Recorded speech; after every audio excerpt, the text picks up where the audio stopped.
सवाल यहाँ पर ये उठ रहे हैं कि क्या ये प्रमोशन उस मोदी की तरफ से इनाम दिया गया है कि राहुल गांधी को 2 साल की सजा सुनाई गई, या फैसला सुनाइए हमारे हक में और हम फैसला सुनाते हैं आपके हक में। ये लोकतंत्र नहीं है, ये ऑटोक्रेटिक सिस्टम है, ये डिक्टेटरशिप है, ये मुसोलिनी और हिटलर की सरकार है। ये जो चाहे जजों का प्रमोशन होता है, प्रमोशन के कई कारण है, उसमें उनका मेरिट के अनुसार होता है, उसमें जजमेंट पे आधारित होता है, कितना जजमेंट देते हैं, कितने जो केसेस को वो क्लियर करते हैं, उसके साथ साथ वो वरिष्ठ हैं या नहीं है। नमस्कार, मैं हूं आपके साथ गौरव राजेंद्र और आप देख रहे हैं संचार इंडिया। दरअसल आज का मुद्दा जिस पर हम बात करने जा रहे हैं वो है गुजरात और सूरत से जुड़ा हुआ। जी हाँ, जिस तरीके से राहुल गांधी के डिफेमेशन केस में लेकर जिस तरीके से सुनवाई चल रही है, उसी केस से सिलसिले से निकलती हुई खबर आज हम आप तक पहुंचा रहे हैं। दरअसल खबर ये है कि जिस जज ने राहुल गांधी पर जो 2 साल की सजा सुनाई, आखिरकार उस जज को भी प्रमोशन मिल ही गया। लेकिन सवाल यहाँ पर ये उठ रहे हैं कि क्या ये प्रमोशन उस मोदी की तरफ से इनाम दिया गया है कि राहुल गांधी को 2 साल की सजा सुनाई गई, या ये दरअसल ये जो मामला है, ये प्रकरण है, उस चीज को दर्शाता है कि आप फैसला सुनाइए हमारे हक में और हम फैसला सुनाते हैं आपके हक में। इस पूरे मामले पर बातचीत करने के लिए अब मामले को ज्यादा समझाएंगे आपको हमारे साथ वरिष्ठ एडवोकेट औरंगजेब खान जी हमारे साथ हैं। दरअसल सुप्रीम कोर्ट में मामला पहुंच चुका है, आज इस पर सुनवाई भी हुई है। किस तरीके से देख रहे हैं सर? देखिए, आज जो आपने बताया कि ऐसी ऐसी घटना है, देखिए मोदी जी हैं, ये योगी मोदी की राज है, मोदी की सत्ता है। ये आप सोच रहे हो कि लोकतंत्र की सत्ता है, ये लोकतंत्र नहीं है, ये ऑटोक्रेटिक सिस्टम है, ये डिक्टेटरशिप है, ये मुसोलिनी और हिटलर की सरकार है। ये जो चाहे वो कर सकती है, जिसको चाहे प्रमोट कर सकती है, जिसको चाहे प्रमोशन कर सकती है, जिसको चाहे वो डिमोशन कर सकती नहीं, है। लेकिन सर सवाल ये उठ रहा है और लोग भी जानना चाहते हैं कि 2 साल की सजा जो मैक्सिमम सजा होती है इस डिफेमेशन केस में दे दी गई, आखिर क्यों? क्या ये सत्तारूढ़ी या फिर जिस तरीके से सत्ता राजनीतिक करियर खत्म करना था या फिर खुश करना था आकाओं को?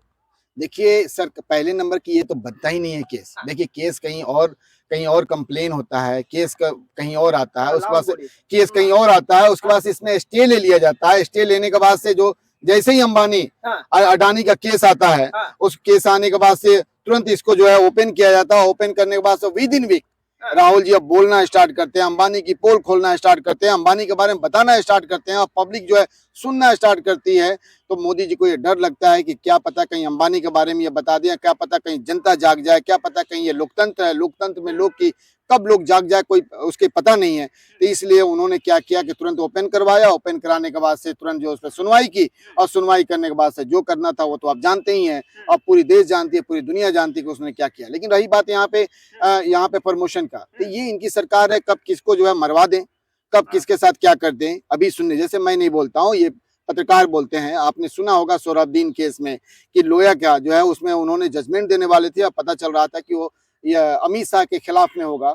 तो उस समय सोहराबुद्दीन का जो है मर्डर, लोया का मर्डर हो जाता है। और कैसे होता है कोई पता नहीं है, लेकिन अभी खुलने में आया। मैं रात में जो है कपिल सिब्बल के जो है जी का इंटरव्यू सुन रहा था और जो उसमें इन्वॉल्व थे, जो उसमें केस के बारे में आ रहे थे, जा रहे थे, पारिवारिक जुड़े हुए थे, उन्होंने बताया कि लोया जी काफी टेंशन में थे। लोया जी ने बताया कि ऐसे ऐसे घटना हो रही है, बताओ हम इसको कैसे करें, हम प्रेशर में हैं।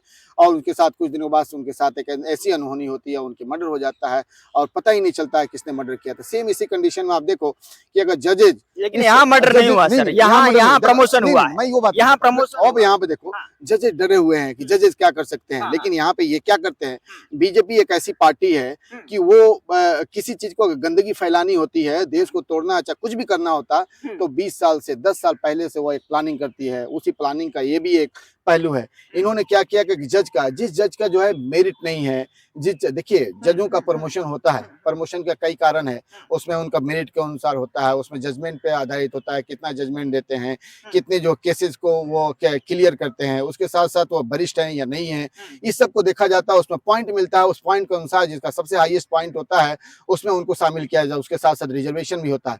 लेकिन जब इनकी हम बात करते हैं तो इस बात में किसी क्राइटेरिया में फिट नहीं बैठते हैं, फिर भी इनका प्रमोशन होता है। इससे साफ जाहिर होता है कि मोदी जी ने जो है इनको जो है गिफ्ट दिया है कि भैया तुम हमारे लिए करो, हम तुम्हारे लिए करेंगे। अच्छा। यही नहीं, हाँ। इन्होंने प्रमोशन, अब वो प्रमोशन ही नहीं किया, इसके साथ साथ जब यहाँ से हुआ और उसके बाद से हाई कोर्ट में देखा, हाई कोर्ट में भी सेम कंडीशन ऐसा हुआ है कि जो हाई कोर्ट का जो जज है वो टीवी में सुनने को मिला, पढ़ने को मिला, जानने को मिला कि वो भी मोदी जी के जो है कभी वो एडवोकेट हुआ करते थे। तो आप सुन सकते हैं जिन्होंने जो है रिजर्व रख लिया कि जून में उसका हम फैसला देंगे। अब बताओ कि ये कितनी बड़ी मैटर है कि आप जून में उसका फैसला देंगे। क्यों जून में फैसला देंगे भाई, अभी क्यों नहीं उस पर सुनाएंगे? ये मोदी जी की हुकूमत है, मोदी जी जो नहीं, वो चाहे तो वो कुछ छुट्टी भी पर करे, जा रहे हैं ना। है ना? उससे पहले हाँ, भी एक मामला हुआ था कि राहुल केस जब हाई कोर्ट में पहुंचा था तो वहां पर जज ने ही मना कर दिया था कि मैं इस केस को हैंडल नहीं कर सकती। और दूसरी बार में अब ये सुनने में आ रहा था कि मतलब जो है जब जज जी बाहर छुट्टी पर जा रहे हैं उसके बाद जो है छुट्टी, गर्मी की छुट्टी के दौरान जो है फैसला नहीं दे सकते, सुरक्षित रखा अच्छा गया ये है। बताओ कि आप जो लोअर कोर्ट में हाँ। एक सप्ताह के अंदर में जब अडानी का केस जो हाईलाइट होता है, हाँ। राहुल जी पूछना स्टार्ट करते हैं कि 20,000 करोड़ रुपया कहाँ से आया। हाँ। राहुल जी ये पूछना, और जब ओपन होना स्टार्ट, हिंडनबर्ग जब ओपन करना स्टार्ट करता है, इनके शेयर मार्केट डाउन होने लगती है हाँ। और ये पता चलता है कि ये जो जितनी भी है ये बबल है, ये जो पैसे कहाँ कहाँ से आए, कोई कंपनी नहीं है, ऐसे इन्होंने क्रिएट किया, फॉल्स क्रिएट किया है। इनके शेयर गिरनी स्टार्ट होती है, सब कुछ इनका धड़ाम से नीचे जाता है, मोदी जी घबरा जाते हैं और उसके बाद से एक सप्ताह के अंदर में सब कुछ हो जाता है, उसके बाद एक दिन में उसका जजमेंट आ जाता है। ये कौन सी ऐसी बड़ी थी कि हाई कोर्ट का जज को जो है इतना दिन का वो टाइम ले लिया कि नहीं हम जून में आपका डिसीजन दे।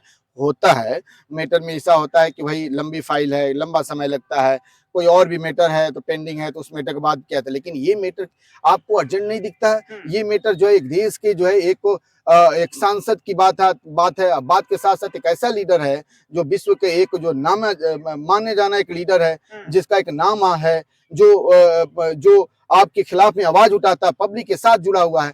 तो उस मैटर में आपको, बाकी मैटर में आप एक दिन में सुनवाई दे देते हो, रात में आप बैठा देते हो, और इस मैटर में आप जो जून तक आप करते हो। उसके साथ साथ लोअर कोर्ट के जो जज को जो है आप जो प्रमोशन देते हो, ये खासकर ये जो एमआर शाह के पास ये पेंडिंग है। लेकिन सर 68 जज जो है प्रमोशन लिस्ट में शामिल हैं। 68 जजों का 68 नंबर्स जो जज के हैं वो इसमें जो है शामिल है कि 68 जज हैं। लिस्ट आपके सामने है कि किस तरीके से जज हैं, और इसमें साफ तौर पर कहा गया है कि कम नंबर वाले भी जज जो है इसमें शामिल है। और साफ तौर पर जो राहुल केस में सुनवाई कर रहे थे, उन्होंने सजा सुनाई, उनके 127% नंबर, 127 नंबर है। किस तरीके से देख रहे हैं, क्या कहना चाहेंगे? देखिए इसमें साफ जाहिर है, मैंने आपको पहले भी बताया और ये हम ही नहीं पूरी जग जाहिर है कि इन्होंने जो भी हो, राहुल जी के वो इनाम में उनको एक गिफ्ट दिया गया, लेकिन इसमें एमआर शाह के पास जो है सुप्रीम कोर्ट के माने जाने एक जज हैं, जस्टिस हैं, और मुझे उम्मीद है कि उनसे बहुत सारे उम्मीद है और पूरे देश को उनसे उम्मीद है, हम सबको उम्मीद है। उन्होंने इसमें सेक्रेटरी को नोटिस किया था, जिस पर सुनवाई भी था, और तो मुझे लगता है कि इस पे जरूर कुछ ना कुछ ऐसी कार्रवाई होगी और उनको जो रोक लगाई जाएगी, और खासकर उसमें रोक ही लगाने के ज्यादा तक उम्मीद है। क्योंकि आप जो किसी को जब चाहो तब प्रमोशन दे दो, जब चाहो तब डिमोशन दे दो, जब चाहे तो कर दो, आप जो किसी को जो है निष्कासित कर दो, किसी को जो है उसका घर छीन लो। ये क्या डेमोक्रेसी है? ये क्या डेमोक्रेसी आप दिखाना क्या चाहते हो? लेकिन आप ये जान लो कि राहुल जी को आप चाहे, आप राहुल जी ने खुद कहा था कि आप मुझे मैं अंदर रहूं या बाहर रहूं, उससे मेरा कोई फर्क नहीं पड़ता। मेरा काम है कि जनता का, पब्लिक का आवाज को उठाना, अब मैं हमेशा आवाज उठाता रहूंगा, पब्लिक की आवाज बनता रहूंगा, और राहुल जी ये कर रहे हैं। आप देखो अभी वो दिल्ली यूनिवर्सिटी में गए थे बच्चों से मिलने के लिए, उनके दुख सुख को जानने के लिए। क्या कोई पीएम, कोई ऐसा लीडर है जो ऐसा कर डिलीवरी सकता है? बॉय की स्कूटी पर बैठकर भी घूमते हैं। और दूसरी चीज ये उनकी जो है एक भावना को दर्शाती है। लेकिन मुद्दा वो है कि जो प्रमोशन लिस्ट है सर, कहीं ना कहीं कहा जा रहा है, सफाई ये दलील ये दी जा रही है कि 65% कोटा नियम के आधार पर ये जो है प्रमोशन दिया गया है। 65% किस तरीके से आप सोच रहे हैं? और जो चुनौती सुप्रीम कोर्ट में है, मैं आपको पहले ही बताया कि ये सब जुडिस है। इस पे जो है बहुत सारे बात बोलना ठीक नहीं है, लेकिन मैं आपको बताऊं प्रमोशन का क्राइटेरिया क्या है। वो सीनियरिटी बेसिस पे है, उसके साथ साथ कौन कितना केस के डिलीवरी करता है, जजमेंट कैसा देता है, उसके क्लाइंट, इसके साथ एडवोकेट और जज के बीच में बहुत सारे कंपेटेबिलिटी क्या है। तो ये सब बहुत सारी चीजें, कितना सीनियरिटी उनका है, तो ये सब रिकॉर्ड देखने के बाद वो नंबर पॉइंट वन जुड़ता है, उसके बाद से उनकी जो प्रमोशन होती है। लेकिन हमें नहीं लगता है कि हमें ये पता नहीं कि इस प्रमोशन में उन्होंने क्या क्या किया, लेकिन जिस तरह से राहुल जी का उन्होंने जजमेंट दिया और उसके बाद से उन्हीं का प्रमोशन किया गया, तो इससे साफ जाहिर होता कि ये इनका इनाम दिया गया। लेकिन राहुल जी की बात कर रहे हैं, लेकिन राहुल अभी क्यों नहीं बैन लगेगा? Back to the point. लेकिन सवाल यहाँ पर ये है सर कि आखिरकार आप as a senior lawyer supreme court क्या दृष्टिकोण रखते हैं जब सुनवाई जो है सुप्रीम कोर्ट में चल रही है कि जज को इस निगाह से देखा जा रहा है कि उन्होंने जो है प्रमोशन दिया है और उनको प्रमोशन मिलने की बड़ी वजह यह है कि क्या राहुल गांधी को 2 साल की सजा सुना दी तो प्रमोशन मिल गया। देखिए, मैं बार बार बोला कि एक क्राइटेरिया, उस क्राइटेरिया के तहत उनको प्रमोशन दिया जाता है। लेकिन यहाँ पे अगर मोदी जी ने जो भी किया, आप जानते हो कि लोहिया के साथ क्या हुआ था, आप जानते हो ना, सुरादीन के केस में जो उनके साथ मर्डर हो गया। तो क्या ये सुनने में आया। प्रमोशन अब जो मिला है क्या आने वाले समय में राज्यसभा में भी देखने को मिल सकता है? देखिए, इससे पहले भी तो कई बार जिसने बाबरी मस्जिद के बारे में जो ताला खुलवाया था, हाँ। वो बाद में राज्यसभा में गया, हाँ। राज्यसभा से वो लोकसभा में गया, उसके बाद से क्या, तो बीजेपी की ये सिस्टम है। बीजेपी जो अपना काम कराती है, कराने के बाद साहब ऐसे ही करती है, वो प्रमोशन देती है उनको राज्यसभा लोकसभा में देती। लेकिन बात क्या आता है, क्या लोकतंत्र में ये सही है कि आप जो है कोई कुछ गलत कराने के बाद से उसको प्रमोशन दिया जाए? क्या लोकतंत्र में लोगों की आवाज होती है, उस लोगों की आवाज को, तो लेकिन आज ये सरकार जो है ये आवाज को दबा रही है। आप देखो, मनी के लिए बैठी हुई है। राहुल गांधी को सजा माफ होगी, बंगला वापस होगा, क्या जो हाई कोर्ट में सुरक्षित है फैसला, क्या वो राहुल गांधी के पक्ष में होगा या फिर आने वाले दिनों में यही सुप्रीम कोर्ट होगा जो उस पर न्याय करेगा? देखिए ऐसा है कि शब्दों देखिए इसमें ये मैटर अभी सब जुडिस है हाँ। और अभी वहां पे भी अब मैटर भी पेंडिंग है, जजमेंट आना बाकी है। हाँ। इस पे बोलना जल्दबाजी होगा क्या नहीं होगा, लेकिन मुझे न्याय पे और न्यायालय पे हमें विश्वास है, क्योंकि हम एडवोकेट हैं, हमें विश्वास है। आपको विश्वास रखनी चाहिए कि जो भी होगा वो न्यायिक होगा, सच होगा। लेकिन राहुल जी को जिस तरह से फंसाया गया है, उसी तरह से मैं कहूंगा निशिकांत दुबे का भी जो है निष्कासन होना चाहिए। मोदी जी के भी जो है प्रमाण पत्र जो है जिस तरह टीवी में बाकी चैनलों में चल रहा है, वो भी जो फर्जी है, उनके ऊपर कार्रवाई होनी चाहिए। बाकी तमाम स्मृति ईरानी की जो है प्रमाण पत्र भी है, तो इस सब पे भी होनी चाहिए। और रही बात राहुल जी का, तो उस पे जो है न्याय होगा। राहुल जी को फिर से सजता मिलेगी और फिर से इनको अपना उनका घर लौटाना पड़ेगा। लेकिन ये मोदी गवर्नमेंट जानती है कि अगर हम उनको फिर से संसद में लाते हैं तो फिर अडानी का, अंबानी का, उस करप्शन का, माता बहनों का और देश की मुद्दा को उठाया जाएगा, तो फिर से हमारे लिए गड़बड़ होगा और 24 की सत्ता हमारी हिल जाएगी। इसीलिए ये आज जो है राहुल जी के पीछे पड़े हैं, लेकिन इससे कोई फर्क नहीं पड़ता है। कर्नाटक में कांग्रेस की सरकार आ रही है, उस राहुल की मेहनत की वजह से आ रही है कांग्रेस में, और सरकार आ रही है और प्रियंका जी की मेहनत के बदौलत आ रही है। और उस कर्नाटक की सरकार, कर्नाटक इस पूरे देश के सत्ता को बदल देगी और इसमें 24 में ये हिल जाएगी। Okay sir, thank you so much for joining us today. और ये मामला जो है कि किस तरीके से है, ये तो आने वाला वक्त बताएगा कि ये इनाम के तौर पर उनको प्रमोशन दिया गया है या फिर वाकई में कोटे के तहत प्रमोशन दिया गया है। फिलहाल इस रिपोर्ट में इतना ही। नमस्कार।